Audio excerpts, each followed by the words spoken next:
Operation सिंदूर प्रहार रे आक्ता माक्ता पाकिस्तान। पहलगाम हमला परे भारत पाकिस्तान विवाद चरम सीमारे पहुंचला। 4 दिन धरी दुई देश सीमारे ड्रोन एवं मिसाइल आक्रमण होता। 4 दिन धरी चलिथिबा भारत पाकिस्तान विवादर अंत घटाई शनिवार 5टारे युद्ध विरति घोषणा करा जायतिला।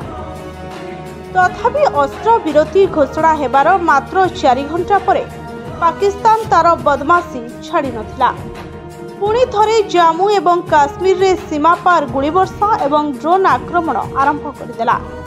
भारतीय सेना एही आक्रमणर उपयुक्त जवाब देथिले। युद्ध विरति परे मध्य दुई देश मध्यरे उत्तेजना कमी नथिला। तबे जानतु शनिवार राति रे कोन घटिथिला। युद्ध विरति घोषणा परे मध्य पाकिस्तान तार घूर्ण्य कार्यकलापरू निवृत्त होई नथिला।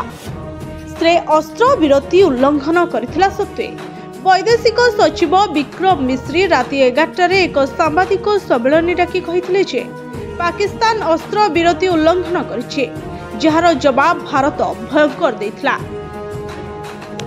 भारत एवं पाकिस्तान मध्यरे अस्त्र विरति घोषणा हेबार मात्र 4 घंटा परे जम्मू एवं काश्मीर रे ड्रोन देखा जायतिला एवं विस्फोरण सुनागला। एहा परे सेना प्रतिशोध नेथिले।